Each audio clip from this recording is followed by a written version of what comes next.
자, 그럼 구에 관해 알아볼까요? 먼저 구의 건널비에 대해 생각을 해보겠습니다. 그런데 이 구의 건널비와 부피, 이 구의 건널비와 부피에 대해서는 자세하게 식을 구하는 방법은 여러분이 고등학교 2학년이나 고등학교 3학년이 되어서 적분이라는 것을 배우면 계산할 수 있습니다. 그러나 이건 앞으로 한참 남은 일이죠. 그래서 여기에서는 그 적분 계산을 해서 알 수는 없고 간단한 실험들을 통해서 구의 공식이 실제로 그 정도 되겠구나 하는 걸 한번 느껴보도록 하겠습니다. 자, 실험을 한번 볼까요? 자, 먼저 공의 지름을 재어보겠습니다. 자,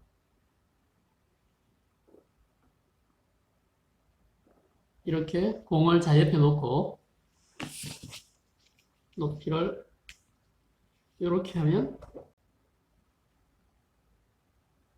이 맨 아래쪽 2mm를 빼면 5.7cm 라고 할 수 있겠습니다. 이번에는 구의 건널비를 구하기 위해서 지우개를 깎아서 작은 고무도장을 하나 준비했습니다. 이 고무도장에 스탬프를 붙여서 이 구 위에 몇 번 찍을 수 있는지 직접 실험을 해보겠습니다.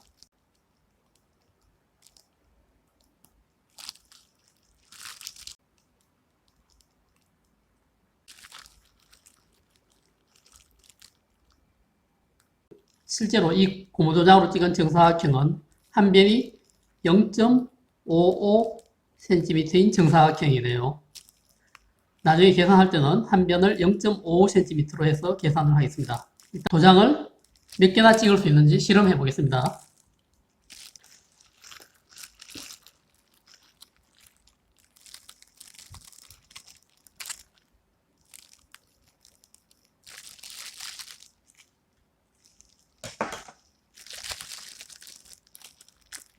하나,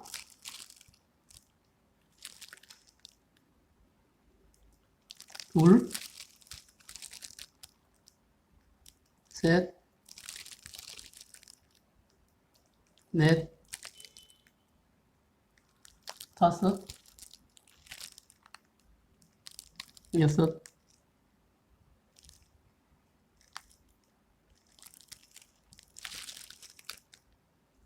열,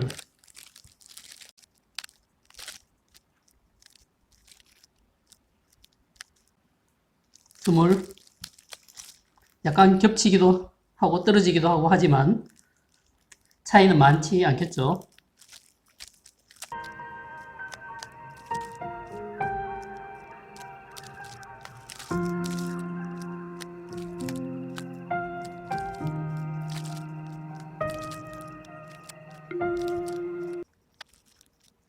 쉰,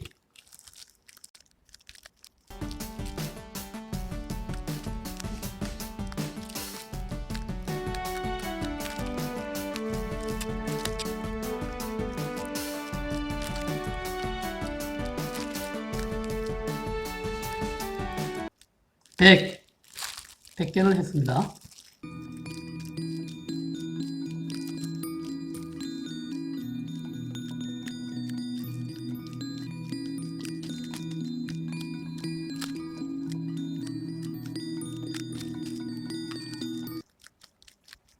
백오십,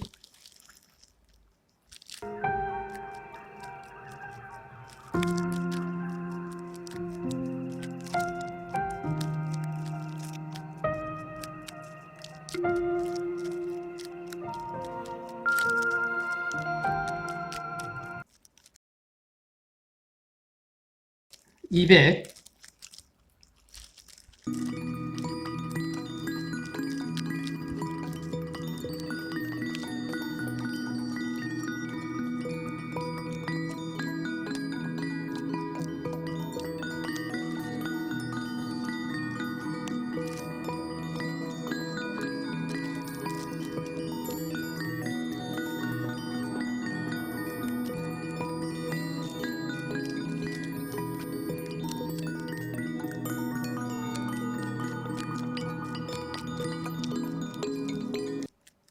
300.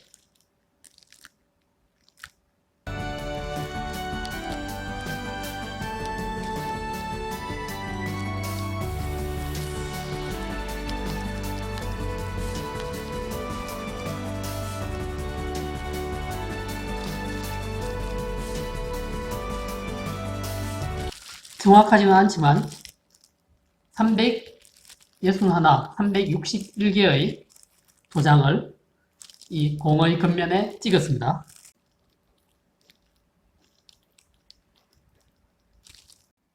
어떻습니까? 이제 방금 찍었던 그 도장의 개수를 가지고 구의 겉넓이를 한번 계산해 보겠습니다.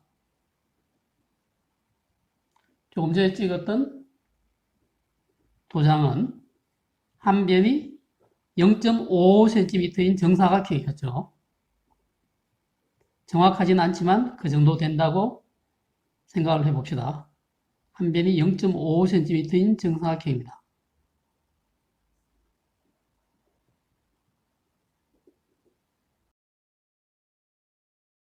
이런 도장을 우리가 361개 찍었습니다. 그리고 이 구의 반지름은 2.85cm인 거죠. 2.85cm입니다. 자, 우리가 구한 겉넓이를 계산을 해봅시다. 겉넓이는 이건 약이란 뜻입니다. 약 361개 곱하기 0.55 곱하기 0.55죠. 계산기로 이것을 계산해보면 약 109.2 제곱센티미터가 나옵니다. 우리가 찍은 도장의 넓이는 여러 개 겹친 것도 있고 떨어진 것도 있고 하지만 대충 이 정도쯤 된다고 계산이 되었습니다. 그런데 구의 겉넓이 공식은 4파이r 제곱이랍니다. 4파이r 제곱. 구를 잘랐을 때 나오는 가장 큰 단면의 넓이가 파이r 제곱이죠. 이 구를 잘랐을 때 나오는 가장 큰 원의 넓이, 이만큼이 파이r 제곱입니다. 그것이 4장이 모이면 구를 덮을 수 있다는 겁니다. 공식은 이렇습니다. 이 공식은 우리가 구한 반지름 2.85cm로 계산하면 넓이가 얼마가 되는지 계산해 보겠습니다. 4파이r 제곱으로 계산을 합니다. 그럼 4 곱하기 파이를 3.14로 두죠. 곱하기 r 제곱 2.85 곱하기 2.85죠. 이것을 계산기로 계산을 해보면 약 102.0 제곱센티미터가 나옵니다. 우리가 손으로 도장을 찍고 할 때 여러 가지 오차가 생겼겠지만 거의 비슷하다고 볼 수 있죠. 이렇게 해서 구의 겉넓이는 가장 큰 단면 넓이의 4배와 같은 4파이r 제곱이라 이렇게 생각하고 믿을만 하죠. 앞으로는 구의 겉넓이는 4파이r 제곱이라고 공식을 외워주면 되겠습니다. 자, 이번엔 부피에 관해 알아볼까요?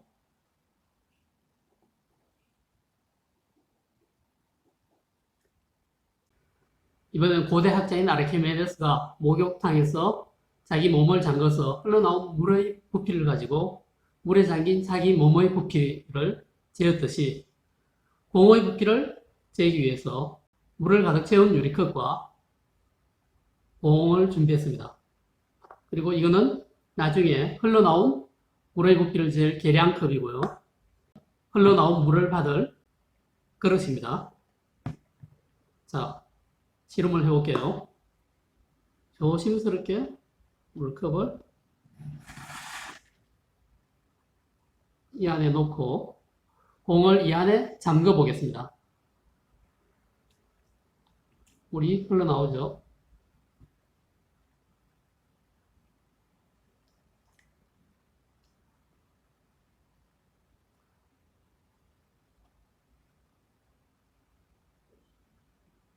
공을 끝까지 밀어 넣었습니다. 더는 안 나오는군요. 그럼 이 공, 잠긴 구의 부피가 바로 흘러나온 물의 양과 같다고 볼 수 있습니다. 자, 이제 공과 컵은 옆으로 치우고요. 흘러나온 물의 양을 재겠습니다.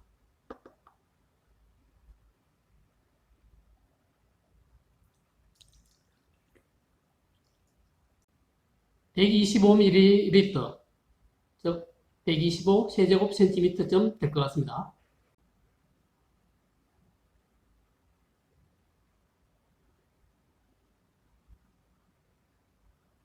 구의 부피도 공식이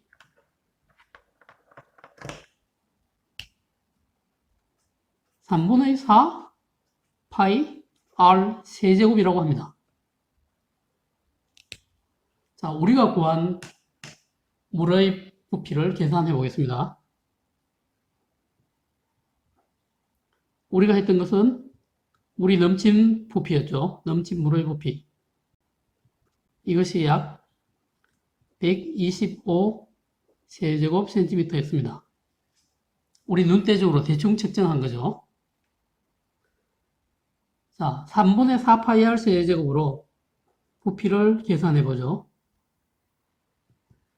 이것은 3분의 4 곱하기 3.14, 파이를 3.14로 뒀고요. 곱하기 2.85cm 반지름, 2.85 곱하기 2.85 곱하기 2.85. 이것을 계산기로 계산했더니 약 96.9 세제곱 센티미터가 나왔습니다. 96.9와 125 비슷합니까? 차이가 좀 있죠? 예, 우리가 실험할 때 물을 정확하게 측정 못했을 수도 있고, 그 다음 구의 반지름에서 또 차이가 생겼을 수도 있습니다. 96.9, 100에 가깝고 125도 100에 가깝다. 비슷하게 봐줄 수 있습니까? 뭐 봐줄 수도 있다면 우리는 3분의 4 파이 r 세제곱을 믿으면 됩니다. 그런데 완전히 믿을 수가 없으니까 그림을 가지고 한 번 더 확인을 해볼까요? 이 부피는. 여러분, 아르키메데스라는 사람이 기억나시죠? 아르키메데스. 유레카라는 말. 알았다란 말을 외쳤던 사람 말입니다. 고대 그리스인이죠. 자, 이 사람의 묘비에는 이런 그림이 있다고 합니다. 원기둥이 하나 있는데 이 원기둥의 높이는 이 원기둥의 지름하고 똑같은 겁니다. 원기둥의 지름은 반지름의 2배니까 2r이라고 하죠. 이만큼이 r입니다. r. 높이는 2r입니다. 이런 원기둥 그림이 묘비에 있습니다. 근데 이 원기둥 그림 안에 무엇이 그려져 있느냐? 이 원기둥에 딱 들어맞는 구가 하나 그려져 있습니다. 구가 이렇게요. 구도 반지름이 r이니까 이쪽으로도 r, 이쪽으로도 r 해서 높이가 이 원기둥 안에 딱 들어맞겠죠. 바로 이런 구가 하나 그려져 있어요. 그리고 또 뭐가 그려져 있느냐? 밑면이 이 원기둥하고 똑같은 원뿔도 이렇게 높이가 2r인 딱 들어맞게 그려져 있습니다. 그래서 원기둥, 원뿔, 구 세 개가 다 같이 들어있는 이런 그림입니다. 따로 떼서 그리면 이렇게 되죠. 원뿔, 밑면의 반지름이 r인 원뿔이 이렇게 있고요. 그 다음에 반지름이 r인 구가 이렇게 있고 또 반지름이 r인 원을 밑면으로 가지고 높이가 2r인 원기둥이 이렇게 있는 거죠.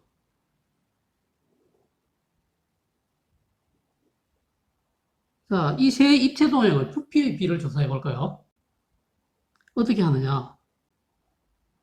똑같은 원기둥 그릇 3개에다가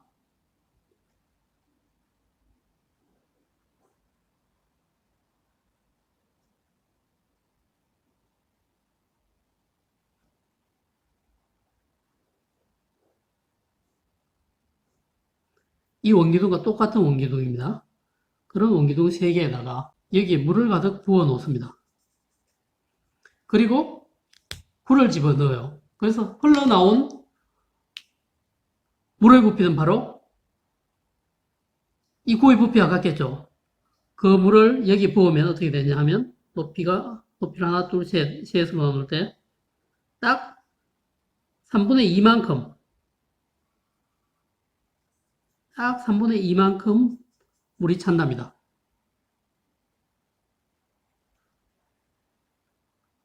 고의 부피는 원기둥 부피 딱 3분의 2가 된대요. 그리고 원뿔을 이 물에 집어넣어서 흘러나온 물을 여기 갖다 부으면 높이가 딱 3분의 1이 찬대요.